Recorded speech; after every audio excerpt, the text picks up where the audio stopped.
Shalom jemaat Tuhan, kami mengundang kepada seluruh pengurus, pelayan, dan jemaat untuk mengikuti doa pagi gabungan GBI Bethel Kelapa Gading, Kedoya, dan Harapan Indah setiap hari Senin sampai Sabtu pukul 6 sampai 7 pagi secara online melalui Zoom dengan ID berikut ini.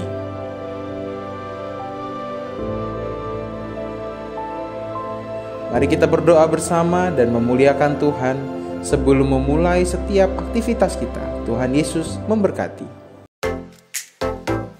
Shalom Papa dan Mama. Yuk dorong putra-putri Anda yang bersekolah minggu untuk mengikuti kegiatan Bethel Kids, yaitu Sabtu Ceria Be Like Jesus.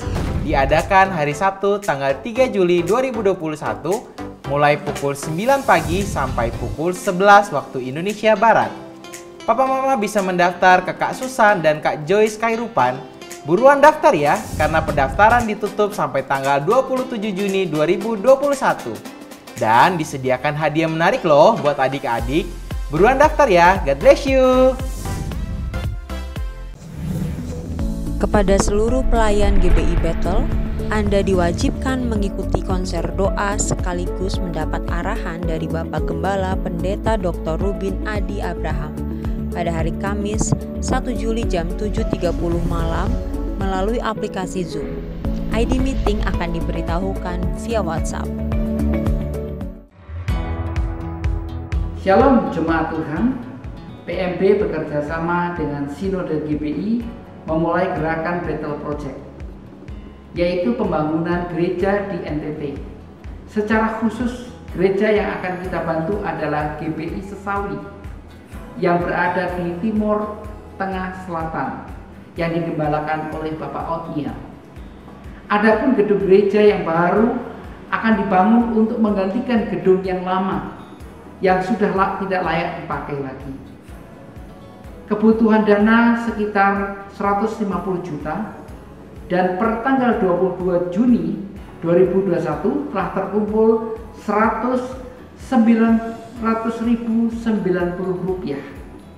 Kami mengajak jemaat sekalian untuk berpartisipasi mendukung dalam doa dan dana untuk pembangunan rumah Tuhan ini.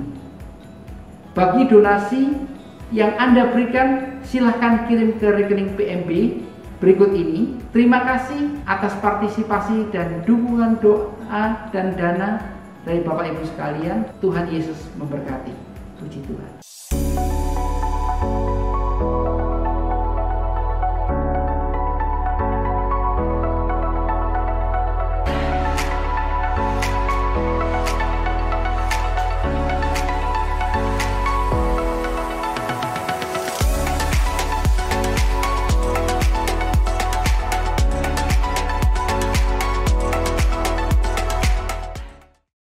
Puji nama Tuhan, shalom. Shalom. Sekali lagi selamat pagi, shalom. Shalom. Percaya ada sukacita dalam Tuhan, amin.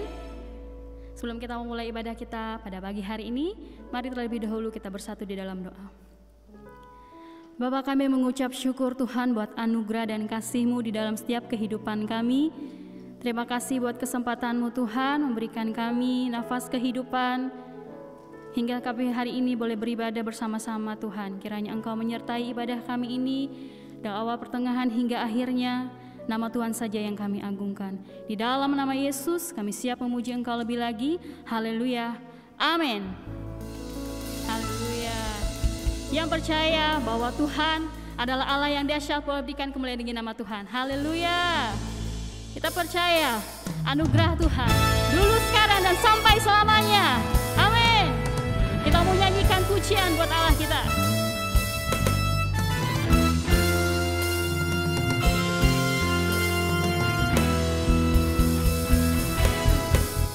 Nyanyi puji Tuhan, bangun bait kudusnya.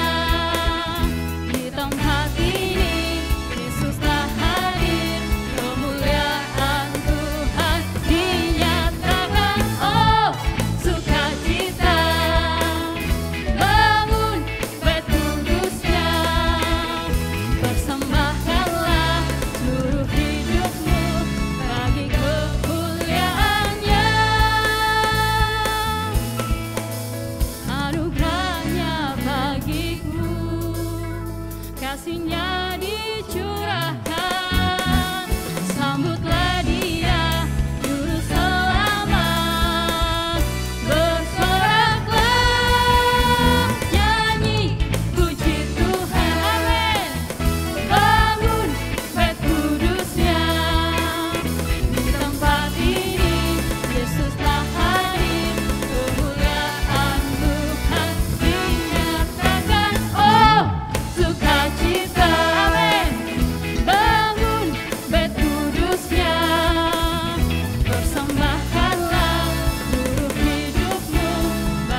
Tuhan, saya mau ajak kita semua untuk lebih sungguh lagi menyembah Tuhan. Kita mau bawa pujian kita yang terbaik buat Tuhan kita. Kita mau neduhkan hati kita.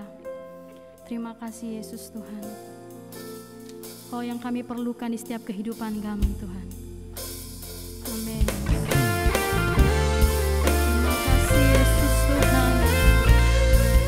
Kau Allah yang kami andalkan Tuhan. Terima kasih Yesus Tuhan. Ku perlu Engkau Yesus, haus jiwaku menantikanmu.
setiap kehidupan kami.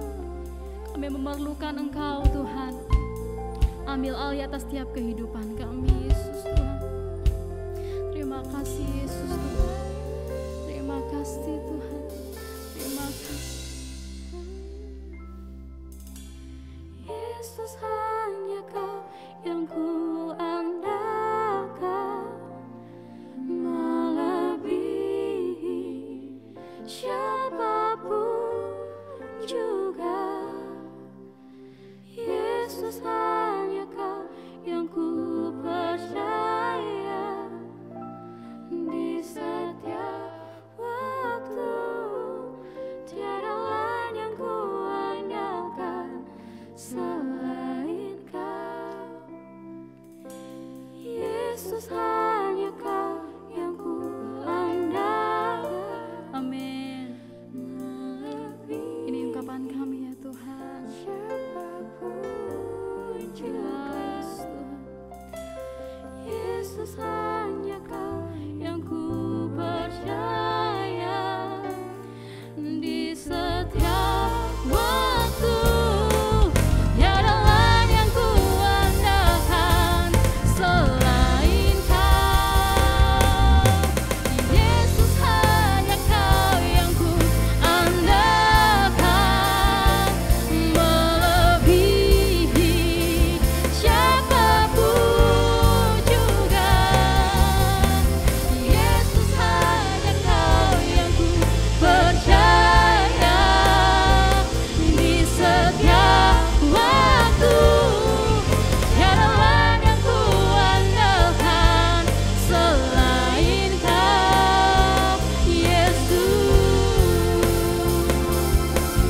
tiada lain yang ku andalkan selain Kau. Yesus.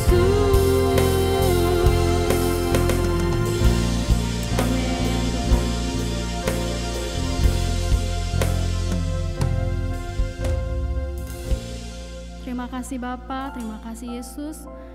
Ini pujian kami bagi Engkau ya Tuhan. Jika sebentar kami akan menyiapkan hati kami untuk mendengarkan firman-Mu, mari Kau berkati Tuhan kami, hingga apa yang kami dengar boleh memberkati setiap kehidupan kami. Di dalam nama Yesus kami siap menyambut firman-Mu. Haleluya. Amin. Shalom Bapak Ibu, Saudara-saudara, senang bisa berjumpa dengan Bapak Ibu semua. Apa kabar? Bisa berikan sekali lagi kemuliaan pada Tuhan kita Yesus. Juga shalom untuk Bapak Ibu yang sedang mengikuti ibadah ini live streaming. Senang juga bisa berjumpa dengan saudara-saudara. Judul khotbah saya hari ini adalah menang atas musuh yang terbesar. Siapakah musuh terbesar kita dan bagaimana kita bisa mengalahkan musuh yang terbesar ini? Mari kita membuka satu ayat, 1 Korintus pasal 9 ayat 27. 1 Korintus pasal 9 ayat 27, kita baca bersama-sama ayat ini dengan suara yang keras. 2, 3. Tetapi aku melatih tubuhku dan menguasainya seluruhnya, supaya sesudah memberitakan Injil kepada orang lain, jangan aku sendiri ditolak. Ayat ini ditulis oleh Rasul Paulus atas ilham Roh Kudus yang dikirimkan kepada jemaat Tuhan di kota Korintus pada waktu itu. Dari ayat ini kita bisa mengerti bahwa ternyata Paulus dia memberikan perhatian khusus kepada dirinya sendiri. Bukan karena Paulus seorang yang egois, tapi Paulus menyadari bahwa dirinya bisa menghalangi dia untuk masuk sorga. Dan Paulus dia tidak mau seperti calo di terminal. Saudara tahu calo di terminal? Tiap hari calo di terminal berteriak, mengundang penumpang untuk pergi ke kota yang lain. Jakarta, Jakarta, Jakarta. Lalu penumpang naik bus berangkat ke Jakarta, tapi calonya tetap tinggal di terminal. Nah, Paulus tidak mau mengalami seperti hal itu. Paulus tidak mau tiap hari beritakan Injil, menawarkan keselamatan kepada banyak orang. Orang terima keselamatan, percaya kepada Injil, masuk sorga. Tapi Paulus sendiri tidak masuk sorga. Dan Paulus tidak mau mengalami seperti itu. Dan Paulus tahu, Dia bisa seperti itu kalau dia tidak melatih dan menguasai dirinya sendiri.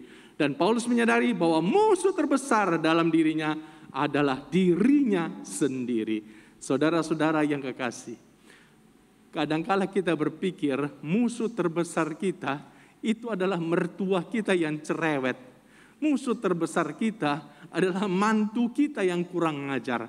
Musuh terbesar kita adalah suami kita yang 3-in-1, penjudi, pemabuk, atau main perempuan.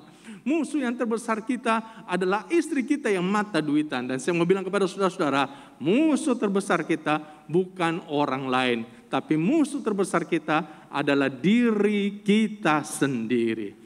Dan pemenang sejati adalah pemenang yang bisa mengalahkan dirinya sendiri. Saudara-saudara, ada banyak orang berpikir dia bisa jadi pemenang kalau dia kalahkan setan. Dia jadi pemenang kalau dia bisa mengalahkan penyakit dalam kehidupannya.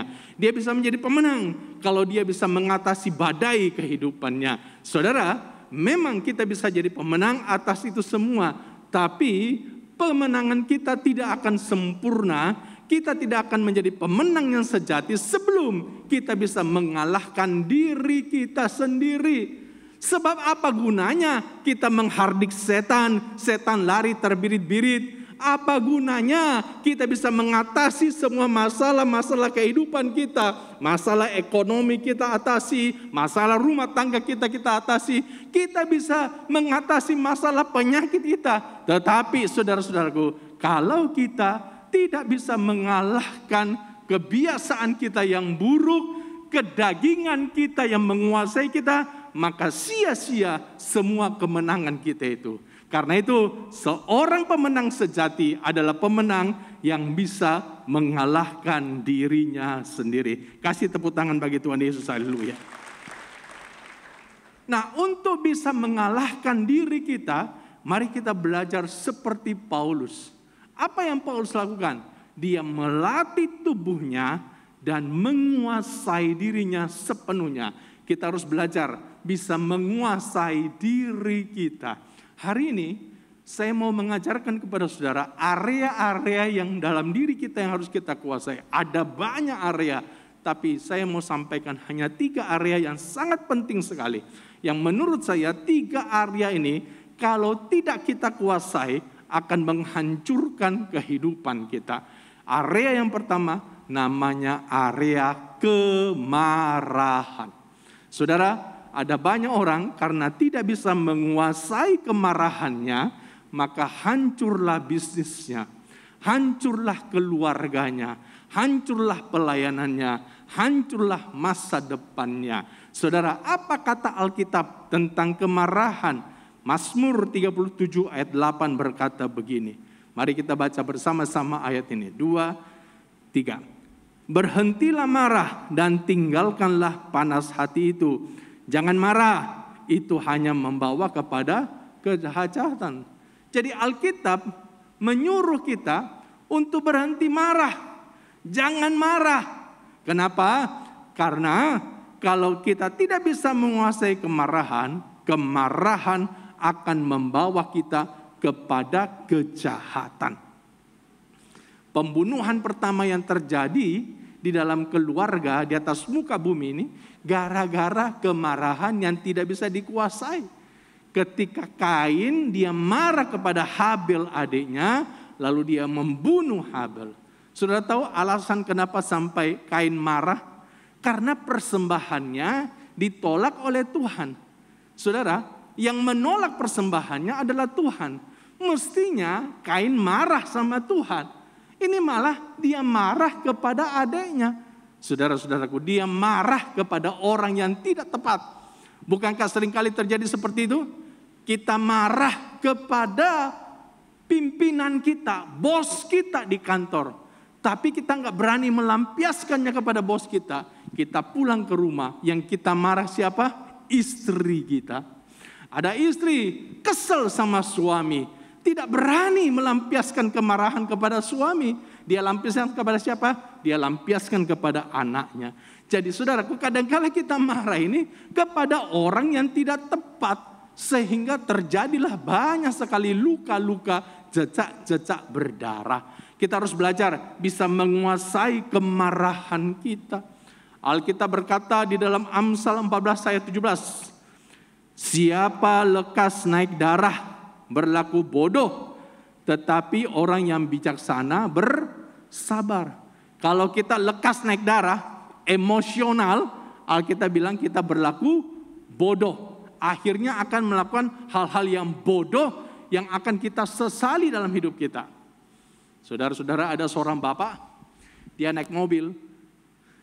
Waktu tiba di sebuah belokan, dia belok, dari depan ada mobil lain. Dan waktu mobil itu sudah berpapasan dengan mobilnya, orang yang ada di mobil depan itu berteriak, babi. Saudara, ini bapak langsung marah, emosi. Dia pikir dia dikatain babi, dia langsung balas, kau yang babi. Belum selesai, saudaraku, emosinya mereda, ini bapak kaget. Kenapa? Karena di depan ada rombongan babi lagi nyebrang jalan. Akhirnya dia nabrak rombongan babi itu. Rupa-rupanya maksud bapak dari depan itu baik. Dia mau kasih tahu, hati-hati ya, ada babi nyebrang jalan. Tapi saudara, karena ini bapak emosi, lekas marah, dia emosional, dia nggak bisa mengontrol dirinya. Akhirnya nabraklah dia rombongan babi. Coba saudara lihat, orang yang lekas marah akan berlaku bodoh, melakukan hal-hal yang bodoh, akhirnya disesali. Mari kita belajar. Ketika kemarahan datang, kita kuasai diri kita. Tahukah saudara-saudara bahwa kemarahanmu itu bisa menghadirkan neraka di dalam keluargamu? Kalau saudara suka marah, dikit-dikit marah, lekas marah, selalu marah, maka nanti orang-orang di sekitarmu akan merasa nggak nyaman. Suasananya akan terasa suasana neraka dalam rumah. Saudara, ada seorang preman, dia baru keluar dari penjara. Waktu dia di dalam penjara, dia bertobat terima Tuhan. Nah, waktu dia keluar penjara, dia berusaha mencari sebuah gereja supaya dia bisa beribadah di situ. Dan dia menjumpai sebuah gereja di dekat penjara. Segera dia masuk, kebetulan lagi ibadah hari Minggu. Dan dia bisa menikmati ibadah dengan baik. Dia merasakan hadirat Tuhan dalam ibadah itu. Selesai ibadah, biasa memang para hamba-hamba Tuhan berdiri di depan pintu menyalami jemaat. Termasuk Bapak Pendeta ini. Dia berdiri di depan pintu, lalu jemaat kemudian disalamin satu persatu. Ketika tiba giliran daripada preman ini, dan preman ini kemudian bertanya kepada Pak Pendeta itu, Pak Pendeta, saya mau tanya, apa itu sorga, apa itu neraka? Nah, ini Pak Pendeta kan sibuk salamin jemaat. Dan rupanya waktu dia tiba giliran preman bertanya, ini Pak Pendeta lagi asik dengan seorang jemaat disalamin duluan. Sehingga kurang memperhatikan preman ini. Ini preman langsung emosi. Dia marah. Dia lalu pegang leher, kerah lehernya Pak Pendeta. Dia bilang, Pak Pendeta, kau jangan macam-macam. Saya ini baru keluar penjara karena bunuh orang. Kalau Pak Pendeta pandang remeh saya, kau pun bisa kubunuh.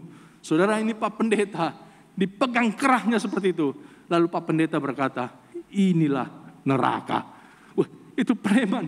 Digituin langsung dia mundur satu langkah. Lalu dia minta maaf. Maaf Pak Pendeta, maaf Pak Pendeta. Pak Pendeta berkata, inilah sorga itu. Saudara-saudara yang kekasih, seringkali kita tidak sadar. Ketika kita lagi marah meledak-ledak, kita sudah menghadirkan neraka dalam hidup kita. Kalau ada Bapak Ibu sekarang ini yang suka marah, lekas marah, dikit-dikit marah, selalu marah, bertobatlah Pak, kuasailah dirimu. Katakan amin. Kasih tepuk tangan bagi Tuhan Yesus. Pak Pendeta, kalau begitu boleh nggak orang Kristen marah? Boleh. Kalau anak saya kurang ajar, boleh nggak saya marah? Boleh. Kalau karyawan saya tidak disiplin, boleh nggak saya marah? Boleh. Kalau suami saya tidak bertanggung jawab, boleh nggak saya marah? Boleh. Boleh nggak orang Kristen marah? boleh. Asal kepada orang yang tepat, di waktu yang tepat, dengan cara yang tepat.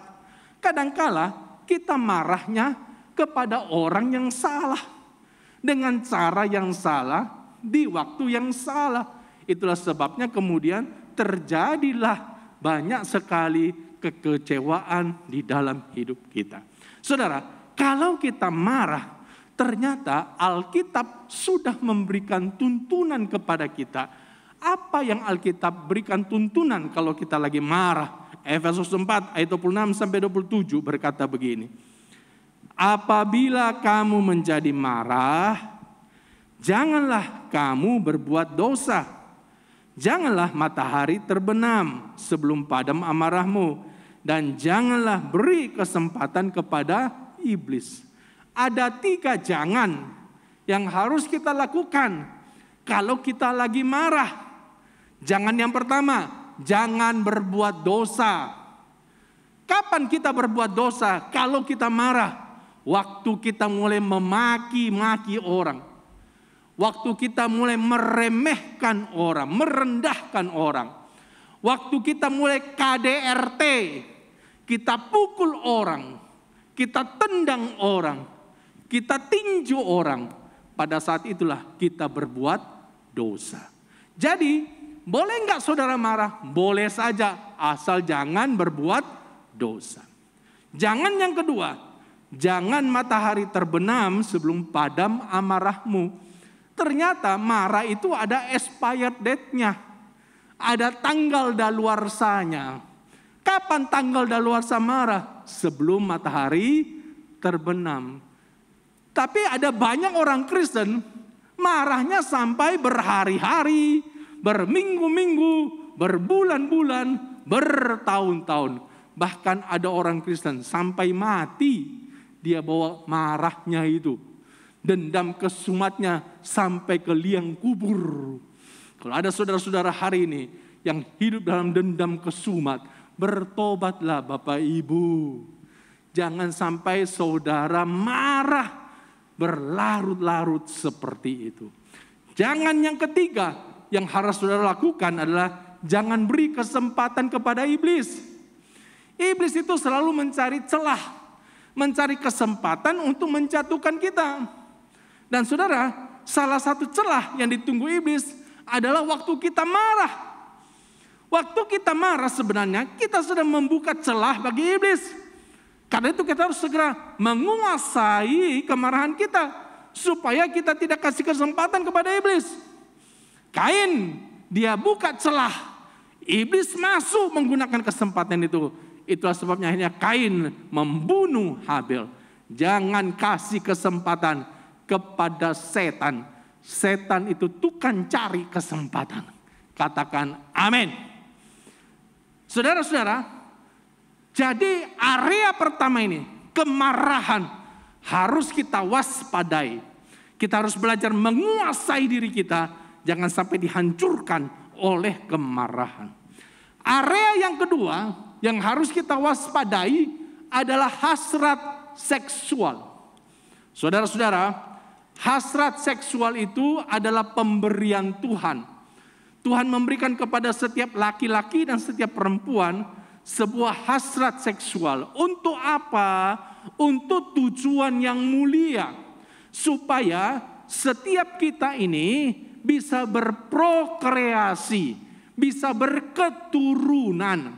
Bukankah perintah Tuhan yang pertama yang diberikan kepada Adam dan Hawa adalah beranak cuculah, berketurunanlah. Jadi ini perintah yang mulia yang Tuhan berikan kepada suami istri.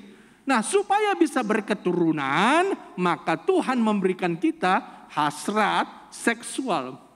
Hasrat seksual juga Tuhan berikan tujuannya mulia, supaya bisa berrekreasi. Suami istri dengan adanya hasrat seksual bisa berrekreasi. Jadi mestinya nih Pak, kalau hasrat seksual digunakan dengan benar di dalam setiap keluarga, dan suami bisa menikmati seksnya, istri bisa menikmati seksnya, maka harusnya nih Suami istri tidak perlu rekreasi sampai ke luar negeri. Tidak perlu sampai keluar angkasa. Kenapa? Sebenarnya lewat seks saja suami istri sudah bisa rileks. Semua stres kehidupan itu bisa diatasi ketika suami istri menggunakan hasrat seksualnya. Betapa indahnya sebenarnya apa yang Tuhan berikan kepada kita. Cuma sayangnya manusia ini sudah menyalahgunakan hasrat seksual itu. Hasrat seksual itu hanya boleh sebenarnya digunakan kepada suami kita atau kepada istri kita. Cuma sayang sekarang sudah digunakan kepada yang bukan suaminya, bukan istrinya. Ketika saudara menggunakannya kepada yang bukan suamimu, bukan istrimu, itulah yang disebut dengan perzinahan. Dan perzinahan dilarang oleh Alkitab. Mari kita perhatikan apa kata Alkitab tentang hal ini. Dalam 1 Tesalonika pasal 4 ayat 3 sampai 5 dikatakan demikian. Karena inilah kehendak Allah. Apa kehendak Allah saudaraku? Pengudusanmu, yaitu supaya kamu menjauhi percabulan.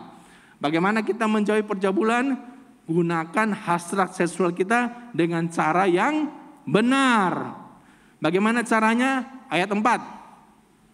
Supaya kamu masing-masing mengambil seorang perempuan menjadi istrimu dan hidup di dalam pengudusan dan penghormatan, bukan di dalam keinginan hawa nafsu seperti yang dibuat oleh orang-orang yang tidak mengenal Allah. Ayat-ayat ini sebenarnya ditujukan kepada setiap laki-laki. Dan Alkitab memberi perintah kepada laki-laki supaya hasrat seksual tidak disalahgunakan. Maka kamu masing-masing mengambil seorang perempuan menjadi istrimu dan hidup dalam pengudusan. Artinya hasrat itu digunakan di dalam sebuah pernikahan yang kudus. Hanya boleh digunakan untuk suami kita, untuk istri kita. Itulah pengudusan yang Tuhan inginkan. Sudah perhatikan ayat 4 tadi berkata, supaya kamu masing-masing mengambil seorang perempuan. Bukan 2 orang perempuan. Apalagi 4 orang perempuan. Jadi pernikahan Kristen itu adalah pernikahan yang monogami. Sangat dilarang punya istri lebih dari 1. Katakan amin bapak-bapak. Yang amin ibu-ibu nih. Coba lagi perhatikan saudaraku ayat 4. Supaya kamu masing-masing mengambil seorang perempuan menjadi istrimu sendiri. Mengambil perempuan menjadi istri. Bukan mengambil laki-laki menjadi istri. Jadi pernikahan Kristen adalah pernikahan yang heteroseksual. Bukan homoseksual. Inilah pengudusan dalam kita menggunakan hasrat seksual kita. Nah, kenapa Alkitab memberikan peringatan kepada laki-laki?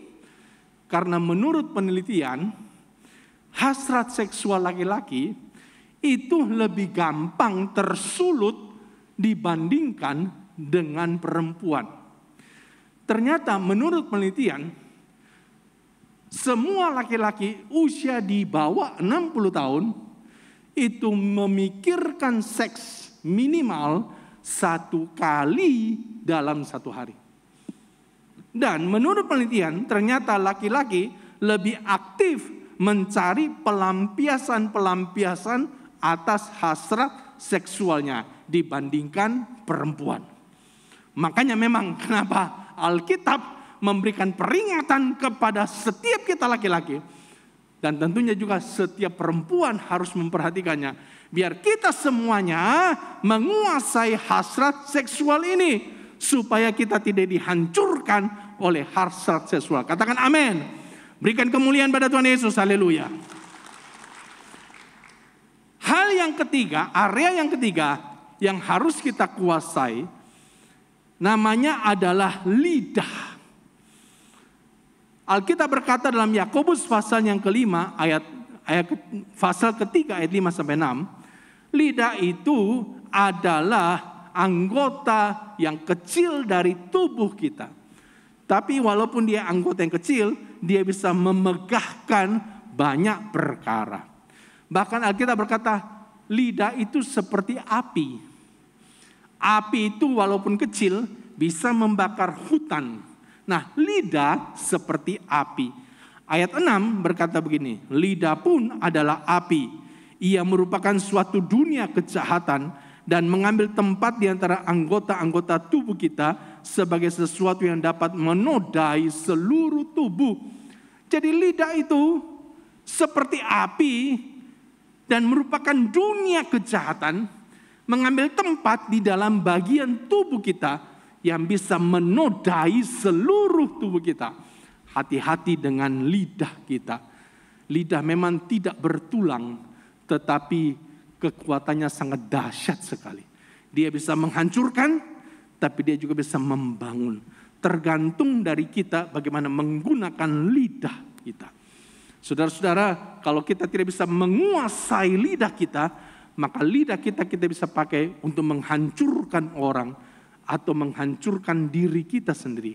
Tapi kalau kita bisa menguasai lidah kita bisa pakai lidah kita untuk membangun orang, memotivasi orang, menyemangati orang, dan membangun diri kita sendiri.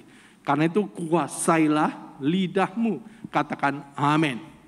Ada banyak orang, saudaraku, menggunakan lidahnya untuk hal-hal yang jahat, bukan untuk hal-hal yang baik. Dia dolak dalik perkataannya. Dia bohong sana, bohong sini. Nipu sana, nipu sini. Dia pakai lidahnya untuk menyakiti hati orang, melukai hati orang. Lidahnya meninggalkan jejak-jejak berdarah. Kalau kau orangnya, kau perlu bertobat. Sebab Tuhan memberikan lidah kepada kita bukan untuk menyakiti orang, tapi untuk membangun orang. Katakan amin. Kasih kemuliaan pada Tuhan Yesus. Haleluya. Ini kejadian beberapa tahun yang lalu. Satu hari, ada seorang anak muda telepon saya. Pak, Bapak masih kenal saya enggak? Nama saya ini, istri saya ini. Kami ini pernah dilayani pemberkatan nikahnya oleh Bapak dan konseling pranikahnya oleh Bapak. Saya ingat, oh ya, saya ingat. Kalian di mana sekarang? Oh, kami sekarang tinggal di sebuah kota, dia sebut di Sumatera. Oh ya, ada keperluan apa? Saya bilang, begini Pak, tolong Bapak sediakan waktu, kami mau ketemu Bapak, kami mau datang ke Jakarta, kami mau minta didoakan kembali oleh Bapak. Saya bilang, oke. Lalu kami atur waktu, dan minggu depannya dia datang bersama istrinya, bersama orang tuanya, datang ke kantor saya. Dan saudara, waktu kami sudah ketemu, lalu kemudian anak muda ini bilang begini, Pak, pertama-tama kami mau minta maaf kepada Bapak. Kami telah membohongi Bapak. Jadi, waktu konseling pranikah, Bapak menanyakan kepada kami, apakah kalian sudah hubungan suami istri? Kami menjawab belum, padahal sebenarnya kami sudah melakukan hubungan suami istri. Bahkan sering dan berkali-kali. Dan rupa-rupanya saudaraku, karena dia membohongi saya, ya, jadi selama 4 tahun pernikahannya itu, dia belum dikaruniai anak. Dia sudah berusaha cari dokter, terapi ini, 4 tahun tidak berhasil punya anak. Sampai satu hari, dia ketemu sama seorang hamba Tuhan, dan hamba Tuhan ini mengingatkan kembali kepada dia. Dan dia menyadari, oh jangan-jangan karena saya dulu berbohong kepada pendeta yang memberkati saya. Makanya dia ketemu dengan saya, dia minta maaf kepada saya, dan dia minta supaya saya mendoakan dia kembali. Dan hari itu saya doakan mereka kembali. Mereka kembali ke kotanya. Beberapa bulan kemudian, dia telepon saya, Pak, puji Tuhan Pak, istri saya sudah hamil. Berikan tepuk tangan bagi Tuhan Yesus. Saudara lihat, waktu kita berbohong apalagi berbohong kepada hamba Tuhan, maka pasti ada konsekuensinya. Makanya mulai hari ini, mari kita gunakan lidah kita dengan tepat dan benar. Kita harus kuasai lidah kita. Jangan kita jadi pembohong, penipu. Jangan kita gunakan lidah kita menghancurkan orang, melukai orang. Tapi biar kita gunakan untuk membangun orang. Nah, bagaimana sih kita bisa menguasai lidah kita? Mari kita mempraktekkan Yakobus 1 ayat 19. Yakobus 1 ayat 19. Firman Tuhan berkata begini.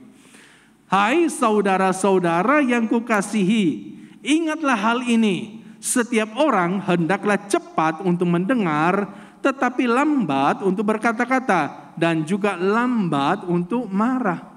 Mari kita praktekkan ayat ini. Cepat dengar, lambat ngomong, lambat marah. Jangan kita cepat dengar, cepat ngomong. Cepat dengar, cepat marah. Apalagi jangan sampai kita lambat dengar, cepat ngomong. Kalau kita cepat dengar, cepat ngomong, namanya kita gosiper. Kalau kita lambat dengar, cepat ngomong, namanya kita penyebar hoak. Dan kita tidak boleh dua-duanya ini. Saudara-saudara, hari-hari ini ada banyak umat Tuhan bukan lagi menjadi worshiper, tapi jadi gossiper. Mulutnya tidak dia pakai untuk menyembah Tuhan, tapi menyebarkan gosip, menyebarkan hoak. Apalagi pada zaman media sosial sekarang ini. Saudara-saudara, jarinya sangat lincah untuk bisa menyebarkan berita-berita hoak. Yakobus 1 ayat 19, kalau ditulis pada zaman now, mungkin ayat ini bisa berbeda sedikit, saudaraku. Mungkin ada tambahannya. Hai saudara-saudara yang kasih, ingatlah hal ini. Setiap orang hendaklah cepat untuk mendengar, tetapi lambat untuk berkata-kata, dan lambat untuk menggunakan jarinya. Karena sekarang ada banyak orang cepat menggunakan jarinya. Dia terima berita apa di dia punya WA, dia belum cek and recheck, langsung dia forward. Saya mau dorong saudara-saudara, jangan jadi orang yang cepat men-forward berita-berita. Kecuali ayat-ayat dan firman Tuhan. Itu boleh tuh, cepat di-forward. Informasi tentang gereja kita, itu boleh cepat di-forward. Tapi kalau berita-berita hoak, berita-berita yang belum tentu kebenarannya, tidak usah di-share kepada orang-orang. Kita harus mempraktekkan Yakobus 1 ayat 19 ini. Katakan amin. Kita harus belajar jadi orang yang menguasai diri kita.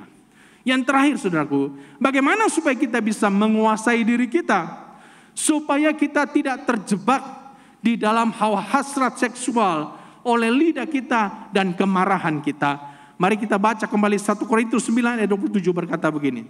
Tetapi aku melatih tubuhku dan menguasainya seluruhnya. Paulus dia latih tubuhnya dan dia kuasai seluruhnya. Dalam terjemahan bahasa Indonesia sehari-hari, ayat ini berkata begini. Saya membiarkan badan saya digembleng dengan keras sampai saya dapat menguasainya. Jadi Paulus dia gembleng badannya dengan keras. Dia tidak manjakan badannya. Kita ini kadang-kala suka memanjakan badan kita. Kita turuti kemauannya. Kita saudara-saudaraku mengikuti keinginan hati kita. Kita terlalu memanjakan diri kita. Dan ketika kita memanjakan diri kita, saudaraku, maka diri kita menjadi lemah. Gampang goyah, gampang jatuh. Kedagingan kita begitu kuat. Kenapa? Karena semakin dimanjakan, kedagingannya akan semakin kuat kuasanya. Sedangkan manusia roh kita akan semakin lemah. Mari belajar untuk menggembleng dengan keras. Kita gembleng diri kita dengan doa, puasa. Kita gembleng dengan baca Alkitab. Kita gembleng dengan kebiasaan-kebiasaan baik. Waktu saya masih di seminari, ada kakak kelas saya yang menurut saya orangnya sangat ekstrim. Hari-hari tertentu dia tidak tidur di tempat tidur. Dia tidak tidur di atas kasur. Hari-hari tertentu dia sengaja tidur di atas papan. Papannya tidak lebar, papannya cukup untuk, saudaraku ya, 30 cm, cukup untuk badan. Saya tanya sama dia, kenapa kamu tidur di situ? Dan dia bilang begini, sengaja. Saya mau gembleng diri saya supaya tidak manja.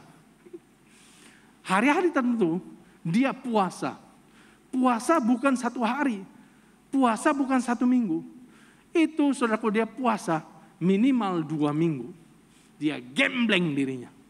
Saudara-saudara kita perlu punya gemblengan-gemblengan seperti itu. Serius untuk diri kita. Kita latih tubuh kita supaya kita bisa menguasainya sepenuhnya. Dalam terjemahan New International Version, ayat ini berkata, I beat my body and make it myself. Aku memukul diri saya dan menjadikannya budak. Jadi saudaraku, Paulus menjadikan dirinya ini budaknya. Kita kadangkala, saudaraku, diri kita bukan budak kita, tapi kita yang jadi budaknya diri kita. Kita yang jadi budaknya hawa nafsu kita. Kita yang jadi budaknya keinginan kita. Itulah sebabnya kita nggak bisa menguasai diri kita. Mari kita belajar menjadikan diri kita ini budak kita. Keinginan kita menjadi budak kita yang mengikuti diri kita. Bukan kita yang mau mengikuti keinginan kita. Saya berdoa apa yang saya sampaikan kepada saudara bisa membuka wawasan rohani saudara. Dan bisa memicu saudara untuk lebih disiplin lagi. Untuk bisa hidup berkemenangan jadi pemenang sejati. Tuhan tolong kita, Tuhan berkati kita. Kasih tepuk tangan bagi Tuhan Yesus. Bapa, kami mengucap syukur buat kebaikan-Mu hari ini. Sebentar sebelum kami kembali, kami rindu memberikan persembahan. Biarlah Tuhan kuduskan, sucikan tangan-tangan yang memberi. Apa yang kami beri kami percaya dapat berguna buat kemuliaan nama Tuhan, buat pekerjaan Tuhan. Khususnya di Harapan Indah dan juga dimanapun Tuhan tempatkan para gereja kami menjadi berkat. Terima kasih Bapa, kami mengucap syukur hari ini karena Tuhan sudah hadir dan melawat kami. Kami menyerahkan bangsa dan negara kami dalam tangan Tuhan. Terus berkati Indonesia. Kami berdoa kalau ada isu-isu gempa bumi di Jawa Timur, kami berdoa tutup bungkus Indonesia sehingga tidak terjadi bencana alam yang merugikan bangsa kami. Kami berdoa buat tim COVID-19, mulai dari dokter, para medis yang ada di gugus depan. Tuhan berkati. Kami berdoa biarlah COVID ini segera berhenti dalam nama Tuhan Yesus.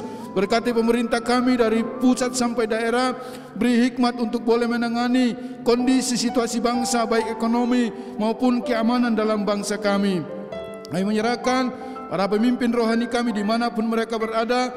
Tuhan memberkati hamba-Hamba-Mu. Menyerahkan Om Julius, keluarga Pak Rubinadi, Pak Sito, dan juga seluruh pengurus pelayan Tuhan GBI Bethel Harapan Indah, dan sidang jemaat-Mu diberkati. Yang sakit disembuhkan, yang lemah dikuatkan, yang susah dihibur, yang bergumul dalam ekonomi, keuangan, pekerjaan dibuka jalan oleh Tuhan. Dalam hubungan rumah tangga suami diberkati, dipulihkan, orang tua dan anak dipulihkan. Terima kasih Bapa. Sekarang sidang jemaat, angkat kedua tanganmu, siapkan hati dan terimalah berkat. Perkatakan amin bagi apa yang saya nyatakan jadi kenyataan dalam hidup kita. Tuhan memberkati rumah tanggamu, Tuhan memberkati pekerjaanmu, Tuhan memberkati kesehatanmu, Tuhan memberkati keuanganmu, dan Tuhan berkati pertumbuhan rohanimu. Sekarang pulanglah, terimalah berkat daripada Allah Bapa, cinta kasih dalam Tuhan Yesus Kristus, dan melalui persekutuan yang indah dalam kuat kuasa Roh Kudus tinggal tetap menyertai kita mulai pagi hari ini sampai Maranatha. Yesus Kristus datang pada kali yang kedua. Yang percaya dan sudah diberkati Tuhan, mari katakan bersama amin. Ku percaya janji-Mu ajaib, terukir dalam kehidupanku. Ku berserah di dalam kekuatan-Mu. Ku percaya,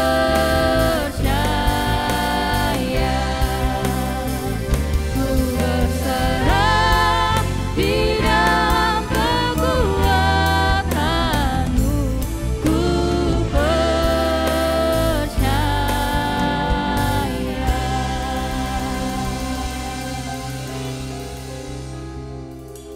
Puji nama Tuhan, ibadah kita telah selesai. Selamat hari Minggu, Tuhan Yesus memberkati.